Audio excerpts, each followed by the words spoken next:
Mana iganiriza umutima wawe. Izina ry'Imana rihabwe icyubahiro. Reka dukomere Imana amashyi. Haleluya. Asante sana. Narimo mvuga Yesu. Kwa nikisema Yesu N'abigishwa 12. na wanafunzi 12. Ndio. Buriya yagiraga n'ishuri ry'abake. Alikuwa na shule la watu wachache. Muri 12 Wale 12 yageza kuramo 3. alikuwa akichukua 3 akabahindura izina. anawapea jina. Akabashekerera. Akabwira ngo mwebwe. Nawaambia nyinyi muri ba Bonageri. Nyinyi Bonageri. Mumezaliwa mara ya pili. Bonageri ni izina ryo muri Bibiliya. Mwebwe muri ba Bonageri. Bivuga ngo abana b'inkuba. Watoto wa radi. Bivuga ngo mesema hivi. Abandi bose wengine wote n'abana muri rusange. Ni watoto. Ariko mwebwe 3. Lakini nyinyi 3. Abana b'inkuba. Nyinyi ni wana wa radi. Mumeze ukuntu. Muko mufite imbaraga za muna nguvu fulani. Mumeze nk'imihindagano. Nyinyi ni au mugenda ni muteguza. Munaweza kufanya mambo. Mukorera mu mbaraga zikirenga. Munafanya katika nguvu za hewani. Arabarenga. Nguvu za hewani. Arabarenga. Akawapita. Aja kuri umwe. Akaenda kwa mmoja. Uitwa Yohana. Ambaye anaitwa Yohana. Amugira inshuti magara. Anamfanya rafiki wa karibu. Yohana iyo yandika. Yohana alipoandika. Yavuga ngo umwigishwa Yesu yakunda. Akasema mwanafunzi Yesu alikuwa anamwambia. Kanda yivuga. Akisema pekee yake. Iyo ugeze mu rwego. Ukifika kwa ulevu. Kumva ko na Yesu muri umwe. Kuwa wewe na Yesu ni mmoja. Yavuye muri 12. Katika 12. Ava muri 3. Watatu katoka. Yandikira abantu. Alipoambia watu. Akavuga ngo iyo nkuru yabaye. Akasema habari hiyo. Umwigishwa Yesu akunda. Na mwanafunzi aliyependwa na Yesu. Aliwe. Alikuwa akijisema. Akitsinda. Alikuwa haja anapita kando.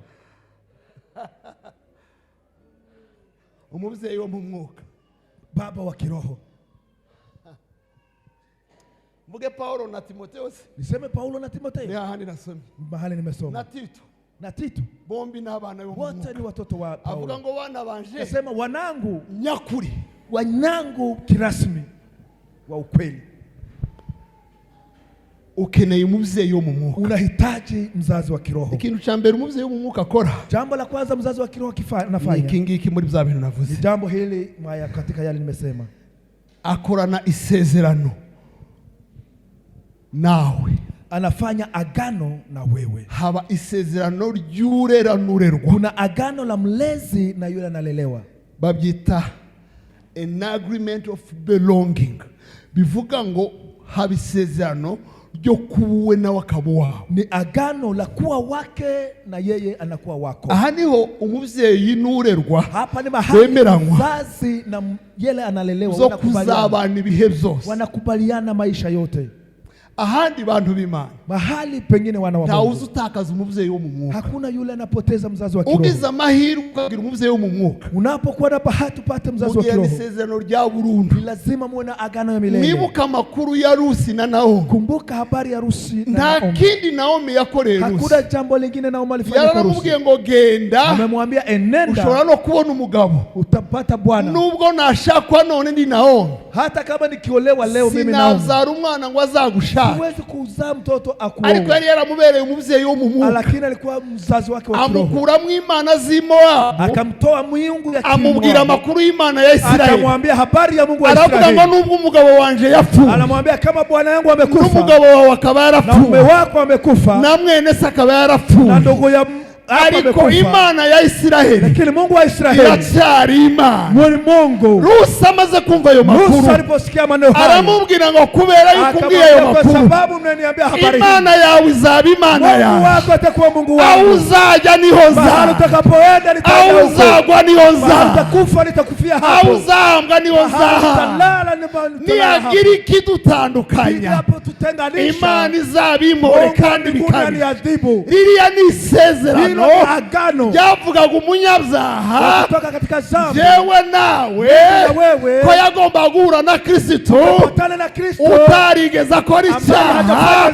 Twebwe abanyamahanga twabaga mu mana z'Imoabu twagiranye isezerano duhura na data Yesu atubera Yesu akakuwa mpatanishi abaridima akakuwa ni ametuokoa.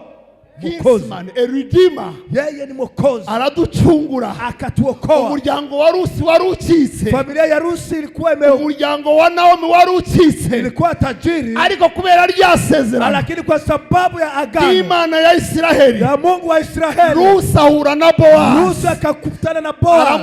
Aramucikura. Yeye akamzalisha. Icyo gihe wakati huo aba mu bisekuruza bya Yesu. Kwa katika hagati y'urera n'urerwa pamoja mlezi na yule anamlea habisezerano kuna upatanisho. Ni ngombwa ngo ugirane isezerano. Lazima muwe na agano. Ayo makuru murayazi. Habari hizo mnazijua. Mwibuke aya masezerano.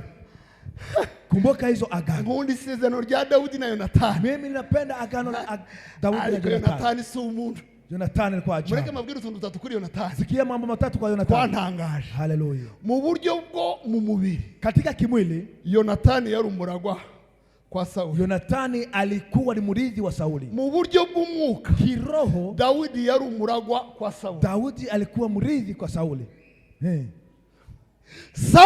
Sauli agatoza Yonatani amubwira ngo ni wowe uzansimbura. Anafunza Yonatani akimwambia wewe ndiye utanirithi. Imana ya Daudi, Mungu wa Daudi, ikabwira Yonatani, naambia Yonatani, ngo nagaye Sauli, mimi nimemkairi Sauli, ngoma yiwe ninje wahisemo Dawidi na urithi wake mimi nimechagua Dawidi. Ayo masezerano murwanira mu mutwe. Hiyo agano ikakuwa katika kichwa chake. Aravuga ngo Imana ya Dawidi, akasema Mungu wa Daudi nizaba Imana yanjye, itakuwa Mungu wangu. Yagera kwase Sauli, kwa baba yake Sauli, akasanga hari inama yo kwica Dawidi. Anapata kuna shauri ya kumuua Dawidi. Akaba mu nama yo kumwica. Akakaa katika kikao hicho. Akanyura ku ruhande akajya kumukiza. Anapita kando anamwambia. Uriya abantu badukiza. Watu ambao wanatuponyesha. Na abantu Imana ishyira mu nama y'abatwica. Wale Mungu anaweka katika kikao. Reka dukomere Imana yacu amashyi. Haleluya. Haleluya. Yes. Mbega Yonatani. Ya tatu. Niwe muntu wagiranye na Daudi isezerano. Niye mtu alifanya agano na Daudi. Aramubwira ngo ivy'urupfu simbizi. Akamwambia kifo sijui. Ariko hagati yanje nawe. Lakini kati yangu na wewe. Uzapfa mbere. Yule atakufa mbele. Iri sezerano tugiranye. Agano hili tumefanya. Ni igihango. Ni upatanisho. Izagera no ku bana bacu. Itafika kwa watoto wetu. Tuzahemukira umuryango wanjye. Usikuje kudhuru familia yangu. Nanjye sizahemukira umuryango wanjye. Sitadhuru familia yangu. Umunsi Dawidi yima. Siku Daudi akakuwa mfalme. Yibuka rya sezerano. Akakumbuka agano. Binyibutsa Yesu. Akanikumbusha Yesu. Isezerano imyaka igihumbi niba hari icyo yakuvuzeho imyaka igihumbi aracibuka aracyabisoza. Dawidi aravuga ngo Daudi akasema nta wasigaye hakuna yule wo amesalia mu muryango katika familia wa Sauli na Yonatani ngo mugirire neza mtendeye mema kubwa Yonatani kwa sababu ya Yonatani, kubera rya sezerano, kwa sababu ya agano, kubera isezerano ufite, kwa sababu agano kuna nta nabi zakugeraho, kuna mambo mabaya kubera isezerano ufite, kwa sababu ya agano umugambi wa Satani ntuzakuhwaje, shetani hata kudhuru, kubera isezerano ufite, kwa sababu ya agano hari icyo Imana yibuka, kuna kile Mungu anakumbuka. Isezerano, agano. Narivuze ngo nicyo kintu cha mbere kiba hagati y'urera. Nimesema hiyo ndio inakuwa katikati ya yule ambaye analea. Isezerano, agano. Icya kabiri, jambo la pili, ni ukwerekwa, ni maono, modeling, kwerekerwa, ni kuonyeshwa. Buriya kurera mu mwuka, kulelewa kiroho bimeze nko kurera mu buzima busanzwe, ni kama maisha ya kawaida. Uziko umuntu azayerekwa, unajua mtu anaonyeshwa, iyo afite umurezi kama hana mlezi akamatunduruka akavuga, na anafanya makosa. Iyo afite umurezi akiwa na bazabumva ko ari Imana yamuvugishije, akiwa na yule na mulea, ariko akamubwira ngo ibindi bizabivugwa, anasikia kama Mungu amemwambia, lakini uzazuzumva, anamwambia Mungu si anasubibwira abansi, mambo yote hayasemi, kuja waambie abashumba, ambia wachungaji, ubwira abakuru, ambia wakubwa. Ayo makuru yose ugenda ubona, maneno hayo yote unaona yote, ukiyo yavuga usiyaseme, kitangaza cyo, ukiyasema itakuwa ni maajabu. Mama muza mumva abantu bamwe ntaferi. Ndio sababu mnasikia watu wamoja wanasema tu. Ugahanurira umuntu mu materaniro magari, unaanza kutabiria mtu kwa ibada, ukamubwira amabanga yiwe mu rugo, unamwambia siri za nyumbani kwake, ukuvuga ngo umuteje intambara, unamwekea vita. kandi bitari ngombwa. Na si lazima. Iyo buriya Yosefu arerwa neza, Yusufu angelelewa vizuri, yari kumenya igihe cyo kuvuga inzozi n'igihe cyo kutazivuga. Angesema, angejua wakati wa kusema. Ariko yavugiye hadharani. Yeye amesema hadharani ndoto zake. Yahise yikurira urwango rwa bene se. Yeye akajiwekea shida. Amara imyaka 13 mu bunyage. Miaka 13 akiwekwa huko. Mu yandi magambo, maneno mengine sasa, kurerwa, kulelewa bifasha urerwa, inasaidia mlelewa kurutumurera zaidi ya yule mlezi. Kurerwa, kulelewa bigirira inyungu, ina faida urerwa kwa yule anaelelewa kurutumurera zaidi ya mlezi. Umurera nta nyungu afite. Yule mlezi hana faida. Uretse gutegura umuntu uzakomera kumuandaa mtu. Ari kurerwa, yule analelewa, iyo atarezwe, asipolelewa, akura nyine ngutararezwe. Yeye anakuwa tukiolewa, anaongea mambo yasiyowezekana, agakora ibidakorwa, anafanya yale yasiyofanyika. Uko kumutesha, wale wa kumkemea, yeye ndiye anasaidika.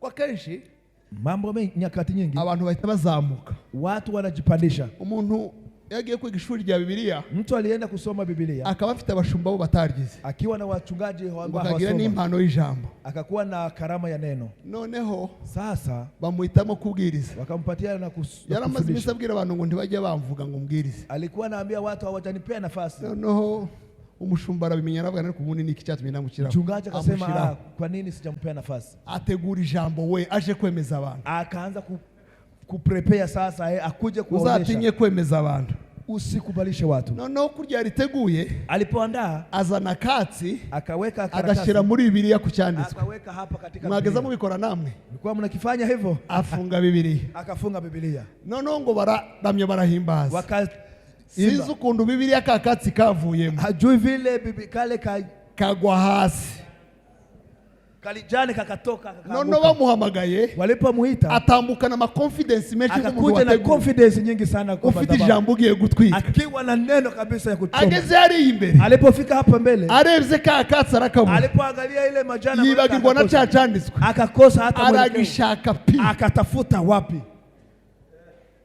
Urumva nyina arafuragurika, sikia vile alimetafutisha, asubirayo aciye bugufi cyane, amenyenyekea. Uwayoboye gahunda, yule ambaye ameongoza, ngo Mwuka aramubwira ngo amubwire ijambo, Roho akamwambia muongeleshe, ukuvuye ku gatutu usubira hari, vile umerudi hivyo, ngo yo bariko wavuye hari yuza ku gatutu, ingekuwa vizuri ukuje, ngo wari gusubirayo kuko wakajeho, ungerudi kama vile ulikuja, waje wiyemera, ulikuja ukijihisi, usubiyeyo wasuzuguwe, umerudi ukinyenyekea, bugufi, ungekuja ukinyenyekea, wari gusubirayo wiyemera, ungerudi ukijisikia. Alo, amen, alo, ala. Impano, karama ziza zizamura umuntu, karama inamuinua mtu, ariko imbuto, lakini matunda nizo zimugumisha, hiyo ndio inamuweka huko. Iyi impano, ikiwa karama zibuze imbuto, zikakosa matunda, umuntu agwa nk'ipapayi, mtu anaanguka kama papayo. Mureke duce bugufi, tunyenyekee, nyenyekeeni Mungu chini ya mkono wa Bwana uliye hodari, ili akutushe, akupandishe, akunyoshe kwa wakati wake. Ana wakati ya kuinua watu, ana wakati wa kunena, ana wakati wa kutenda. Akisema natimiza. Ni Bwana wa mabwana. Shangilieni, shangilieni. Haleluya. Icaga tatu, jambo la tatu, natinze uwigisha, utoza, anayefunza, umuvyeyi wo mu mwuka, mzazi wa kiroho, niwe yeye ujya ushira hagaragara, anaweka hadharani ikiri mu warera, kilicho ndani ya yule ambaye anamlea. Ubundi niwe Imana yahaye amahirwe yo kugishira hagaragara. Yeye ndiye Mungu amepea hiyo nafasi ya kukuinua. Buriya Samueli yari afite impano. Samueli alikuwa na karama. Imana igwamaga gatatu mu ijoro rimwe. Mungu anakuita mara tatu kwa siku moja. Ikazivuga ryumvikana. Nakuita kwa sauti ya kusikika. Bazabita kuma bataranayumva. Kuna wengine hawakusikia. Umunsi nyumva niliposikia 97 mu kwezi kwa gatatu. 97 mwezi wa 3. Icyumba nari ndyamyemo. Room nilikuwa ndani. Nari zingo abantu bose bayumvise. Nilikuwa nafikiri watu wote wamesikia. Niga Butare. Nilikuwa Butare. Rutsa mu kolege twabana. Nikamwamusha ndugu tulikuwa tunamubwira ngo kurumva ari yajwe. Nikamsikia umesikia sauti. Ngo ryama watange bya by'ubusazi by'abarokore. Akaniambia lala, umeanza kuwa kichaa. Buriya umunsi Yesaya agera mu nzu y'Imana, siku Yesaya alifika katika ngo akabona ubwiza bw'Imana, akaona utukufu wa Mungu. Abandi bose bari mu rusengero ntabwo babonye. Wengine wote hawakuona. Tugira ikibazo kimeze gutya. Tuko na shida hapa. Imana zituvugisha, Mungu anatuongelesha. hitanga abagabo. Hailete mashahidi. Abantu ko yakuvugishije. Haiwaambie watu amekuongelesha. Niba hari ikintu kigoye nico. Kama kuna jambo la ajabu. Kubwira abantu ngo Imana yambwiye. Kusema Mungu ameniambia. Batayumvise. Wao hawakusikia. Batayibonye. Hawakuona. Niyo makuru yagoye Mose. Hiyo ndio shida imeletea Musa. Kubwira Abanyisraeli. Ni kuambia Waisraeli. Imana yambwiye ngo. Mungu aliniambia hivi. Ni igihe cyo kuva mu Giputa. Ni wakati wa kutoka Misri. Itababwiye. Wao hawakusikia. Arayibwira ngo Mana. Anamwambia Mungu. Kuvuga wavuze. Umesema. Kandi numvise. Na nimesikia. Nibatanyumva. Nibatanyemera. Wasiponikubali. Ibyo bibazo tugira. Itakuwaje? So utoza yule anayefunza ni umenye igihe cyo gushira hagaragara impano y'uwatoza. Unapowadia wa kukuweka hadharani. Abantu benshi ndibategereza iki gihe. Watu wengi hawangoje wakati huo. Basohoka mbere ya finali. Wanatoka nje kabla ya kumaliza. Kandi udategereje finali ya Miss. Usipomaliza final ya kuwa Miss, kujana igikombe. Hautapeleka ile cup. No mu buzima bw'umwuka niko bimeze. Na maisha ya kiroho ni hivyo. Hairwa bihanga. Lazima wale ambao ishakane wanavumilia. Icyakane, jambo la 4, umuvyeyi wo mu mwuka, mzazi wa kiroho, niwe muntu wenyine ukwankuraje. Yeye anakuweka bidii. Buriya abatabafite mufite ivyabo. Wale ambao hamuna wazazi kiroho, baza bagutora kubwiriza, wanakuchagua kuhubiri, wavayo ukitoka huko abantu bakakugira ikiganiro, watu wanaanza kukuhubiri, kukuombea, yananiwe, ameshindwa, yamemaguje, ameongea vibaya, alikuwa na jasho, wali kubundi, lakini ngo babuze umuntu baheza kubwiriza, wamekosa mwingine wa kuhubiri. None ayo makuru gakaza gusangaho, habari hizo sasa zinakufikia. Ariko umuntu wenyine ukwankuraje, lakini yule anakuweka, umutoza wo mu mwuka, anakuweka bidii, ni mzazi. Sisi tumeze nk'abafana ba Manchester. Ni kama fanatic wa Manchester. Abafana ba Manchester, wale mafani wa Manchester batuye ku Kibuye, ambao wanaishi Kibuye, bazamavuga ngo dukuriremo uyu mukinyi, wanasema tutolee huyu, uko ndibaza uko yajemo, abajua amekuja aje, bakama bivungira ngo dukuriremo, wanaanza kusema tutolee huyu, uwo bahe babwira ntaya bumva, yule wanaambia hasikii, ariko nyine niko bimeze. Lakini ni hivyo, uwo gushiramo ukimweka uwo ukora nkawe, hawezi kufanya kama yeye, ariko kagaye ibyaha yakora. Lakini sasa sana mgaye umutoza, yule mwalimu, mzee yo mu mwuka, muzazi wa azavuga ngo haraushije, angalia hapa yarafatisha, hajafanya vizuri, lakini ajavuga ngo harananiwe, hapa hajaweza, ariko ari mu mukinyi, lakini yeye ni mchezaji. Ajavuga ngo uyu munsi leo ndamukura kubicara inyuma, nitamtoa hapa, mushire mu bakini imbere, nimuweke kwa wale watacheza mbele, nubwo ataragera kuri ya rwego, hata kama hajafika pale, ndamutoza, ninamfunza. Rero umuvyeyi yo mu mwuka, ili mzazi wa kiroho yemera gukora makosa, anakubali ufanye makosa, kandi akagukoresha zikuyagira, anakufanyia anakutumia, anajua makosa yako. Yes. Uziko tujya twitwara nk'abagabo, tunajipeleka kama wazee. Abagabo bagira imodoka, iyo umugore afashe imodoka akagonga akantu gatoya, watu ambao wana gari, mke akichukua gari anagonga, umubwira amagambo atuma atazasubira kuyisubiramo, unaongea maneno ambayo hayatamfanya, bigasanga wowe igihe watozwa gutagonga. Ni kama wewe wakati ulikuwa unajifunza haujagonga. So, umaze kumenya ko nawe wakoraga makosa, ikikubali kama wewe una makosa, utoza uyihanganira makosa yiwe. Yule ambaye unamfundisha, umuntu wenyine wawe kwihanganira makosa y'abantu, yule anakubali makosa ya watu. Yes. Ni Yesu peke yake. Yesu ari kumwe n'abigishwa, kama hako pamoja na wafundishwa, yari kumwe na ba Petero, wakati akuwa na Petero, umuntu ugenda n'ingota mu gitaramo, yule alikuwa anaenda na kisu katika ibada, umuntu utema amatwi Yesu ahari, yule anakata masikio ya Yesu akamureba, Yesu anamwangalia, Satani wewe ariko yamara akamubwira ngo nkuri, lakini anamwambia kuja twende, kugeza n'igihe yamwihakanye. Wakati amemkana, umunsi Yesu azuka, wakati Yesu amefufuka, waza kuyereka abigishwa, akakuja kujionyesha na Petero, Biblia iravuga ngo Biblia inasema yiyereka abigishwa, alijionyesha kwa wanafunzi, bihagije, ariko ngo ashiramo na Petero, akaongeza na Petro, kuko yaje kurestora Petero, kwa sababu alikuja kumfariji, yamenya aho yamusize, alijua mahala amemwacha, yamenya makuru y'Isaka, alijua habari ya, aramubwira ngo uyu ni jewe, ni mimi nakuzukiye, nimefufuka. Abantu bakimanza, wale ambao wanaweka hukumu, abantu batazagerayo, wale ambao wanaweka hukumu, nyinyi. Ninde wihakanye Yesu kumugaragaro? Nani alikana Yesu hadharani? Ariko Yesu aje, lakini Yesu alipofika, ngo Petero uracari, akamwambia wewe ni mwanangu. Aho abantu bahurira n'Imana, mahali watu wanapatana, hatujui, kuko tutamenya igihe bayiviraho, hatujui wakati wanamuondokea. Tukajuca imanza, usiwe na niba afite ibiheko, akiwa na hiyo hirizi, umunsi abifata ndi wabimenye, wakati amechukua haukujua, umunsi avyana ntuzabimenya, wakati atatubu hautajua. Twe guca imanza, tusiweke hukumu. Guca imanza ni ukw'Imana. Yule ambaye anahukumu ni Mungu. Umutoza mwalimu mwiza mzuri. Icya gatanu, jambo la tano, aragutoza nyine, anakufunza, afasha uyoborwa, anafunza yule ambaye anamuongoza kwitoza kubaha Imana no gukora umurimo, kutumikia Mungu na kufanya kazi. Ni ukuvuga ngo, ni kusema arakora, anafanya mu buryo nkabune, kama njia ine. Uburyo bwa mbere akora umureba. Njia ya kwanza anafanya ukimwangalia, wowe udakora, kama wewe haufanyi. Umutoza agakora, yule mwalimu anafanya, umutozwa areba. Wewe mwanafunzi uburyo bwa kabiri, jambo la pili, umutoza agakora, wewe mwanafunzi unafanya, agakorana n'uwatoza, anafanya pamoja na yeye anamfundisha. Ni ya pili. Fazi ya gatatu, ya tatu, uwatoza, yule mwanafunzi agakora, anafanya, umutoza areba. Yule mwalimu akiangalia, agatangira kuguha agatuti, anaanza kupea nafasi, akabaguha igitaramo, anakupea gitaramo, akajya wakubwiriza mu mibyizi, anakupatia ubiri katika ibada, areba, unafanya kiangalia, akagushira kuri piano, anakuweka katika keyboard, ugacuranga yicaye hari, unapiga keyboard ukiangalia, urakora areba, unafanya kiangalia. Fazi ya kane, njia ya ugasira ukora atahari, unafanya kazi kama yeye yaragutoje, kwa sababu niko abatoza bacu badukorera. Ni lazima tufanye. Rero iyo utemeye gutozwa, kama wa musakora udahaye ureba udakora, wakati anafanya kama yeye hayuko, uhituvamo, unatoka, unagacira zama, hajanipea nafasi, utaramenya fazi zikurikira, kama hujajua step. Icya gatandatu, jambo la sita, niwo muntu wenyine, yeye ndiye pekee ukubwiza ukuri, anakuambia ukweli, ugukonfronta, ambaye anakubalisha. Iri sezerano twagiyemo rirakomeye. Tumeenda katika ahadi. Harya rya Abrahamu, si rya rindi? Ya ngumu. Muzi sezerano rya Abrahamu. Unajua ahadi ya Abrahamu.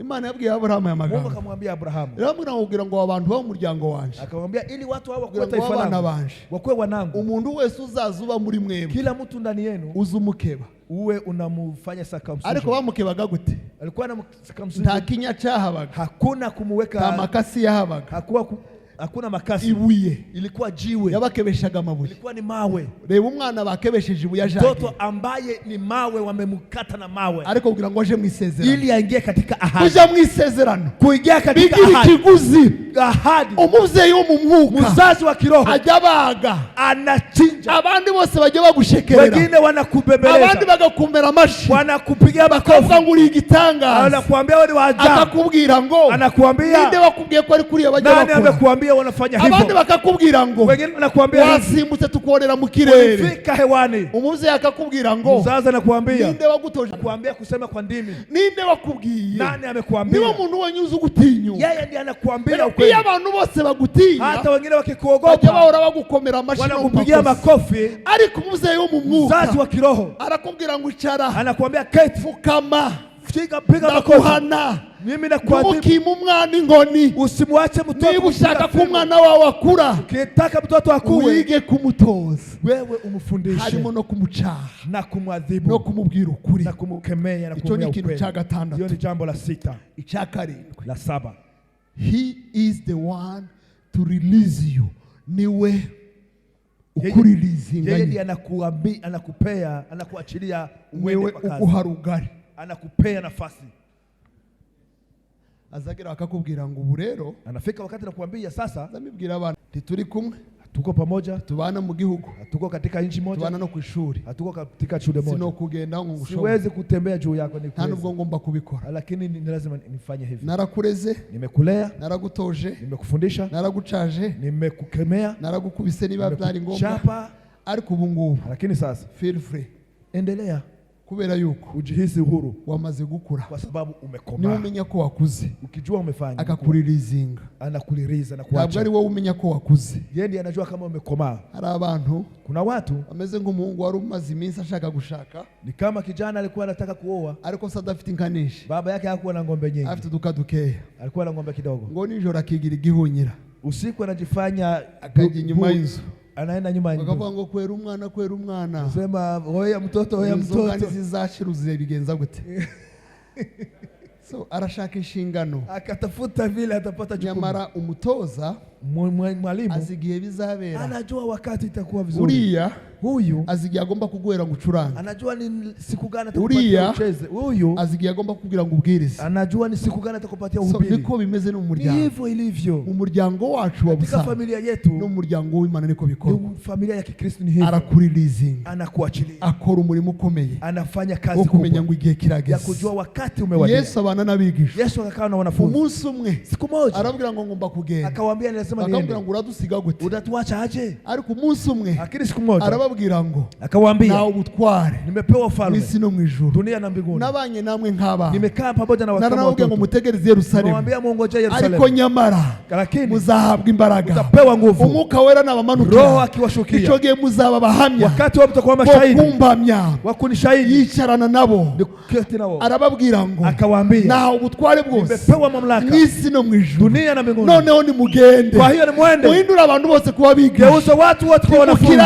Nyinyi si wana tena. Mukirabo kwisha si watoto tena katika roho. W'imbaraga. Nimepewa nguvu.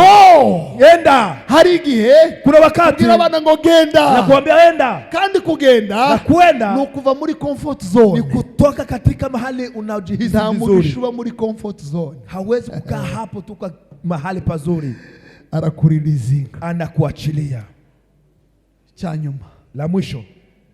Akomeza kugusengera. Anaendelea kukuombea. Kuko success yawe ni success hiyo. Unaposhinda yeye ameshinda. Umuntu wese wareze mu mwuka. Mtu yeyote ambaye amelea kiroho. Ng'umwana wareze mu rugo iwawe. Kama yule umemlea nyumbani kwako. Kumukoresha n'umukozi we. Kama mfanyakazi na yule anafanya. Iyo yitwaye neza imbere. Akijipeleka vizuri. Il fait l'honneur de toi. Anakufanyia heshima. Arakubahisha. Anakufanyia heshima. Nubwo yoba yaragiye mutabisezeranye. Hata aende kama hamujagana. Yakora neza. Akifanya vizuri. Ujya wiyumva. Wewe unajisikia. Muzamugira ngo abantu bose bigishe Obama. Mnafikiri watu wote ambao wamefunza Obama bamufashe neza, wamemchukua vizuri? Ariko iyo babona avuga, wakiona akisema, uko babona gakora, akifanya, baravuga ngo twaramwigishije, wanasema tumemfundisha. Bariyumva, wanajisikia iteka kila mara yakoze nabi, akifanya vibaya, ubura upfunda umutwe, unakosa mahali pa kwenda. Umubyeyi wo mu mwuka, mzazi wa kiroho, ni ntinda nikienda sana, muzamenye ibikorerwa mu nzu y'Imana, mujue yale ambayo yanafanywa. Nimba cha ninapowakemea, muzamenye ko ari umwuka bacha, mujue ni roho anawakemea, uko umwuka, kwa kuwa roho azakora mu babyeyi bacu, anafanyia katika wazazi wa kiroho. Nubona utumvira umubyeyi wo mu mwuka, ukiona hujamsikia mzazi wa kiroho, ni ukuri ufite ikibazo, kweli una shida. Muhaguruke dusenge, tusimame tuombe. Yes.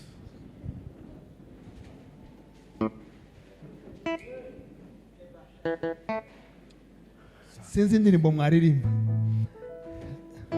ko numva ibyishimo byinshi, nina furaha nyingi, ninajihisi furaha. Asante Yesu.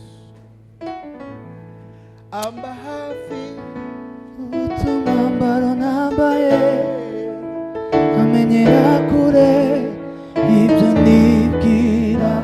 Amba hafi utumwambaro nambaye, amenyera kure ibyo nibwira. Amba hafi utumwambaro nambaye, amenyera kure ibyo nibwira. Amba hafi amenyera kure ibyo.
ukeneye umubyeyi wo mu mwuka azamura ikiganza wahagaze.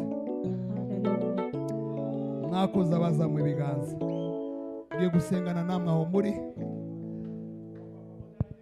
Nyuma yo gusenga kabla ya kuomba utera intambwe, upige hatua ukanure n'amaso. na uangaze macho Intambwe kugira ngo umwegere ili n'umubone. uweze kumkaribia. Amaso kugira ngo umenye uw'Imana yagushize Uwe wawe. macho ujue ya kule Mungu amekupatia. Hari igihe Kuna mara tutamenya hatujui abavyeyi Imana yaduhaye. wazazi ambao Mungu ametupea. Mana ndagushima. Asante Bwana.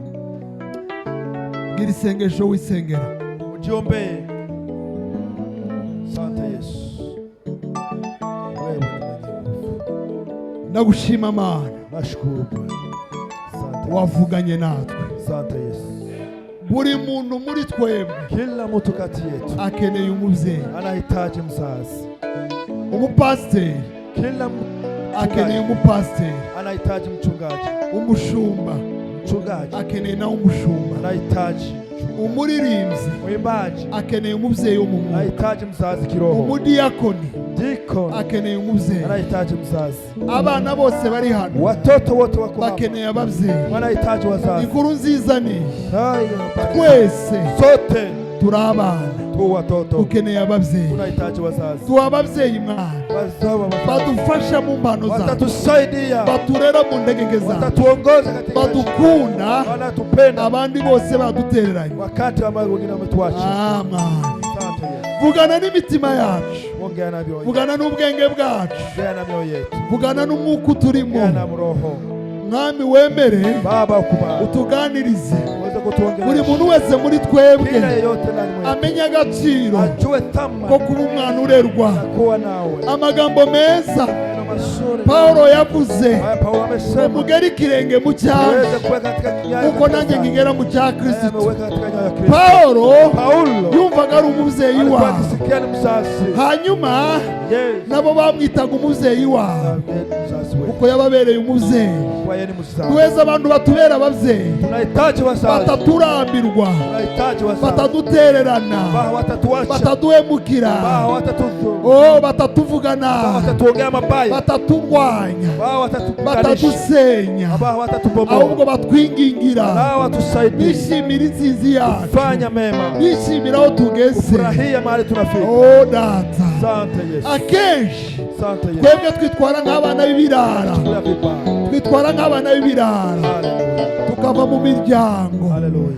Ariko mwami, Ni Baba. data w'imbabazi, ni ishusho y'umubyeyi wacu wo mu mwuka. Mzazi wetu wa Iyo tugarutse, tunaporudi. iyo duhindukiye, Tunapogeuka. iyo twisubiyeho, Tunapojirudi. asanzwe adutegeye amaboko, Anatuwekea mikono. akora Anatukaribisha. ibirenze ibyo twifuza ko adukorera. Fanya zaidi ya yale. Mana ndagushima, Asante Yesu. iri ni itorero ryawe. Kanisa lako. Aba bantu baganirize cyane, Watu wako hapa. uhindure ubuzima bwawe, tugukomera amashyi menshi. Makofi mazuri.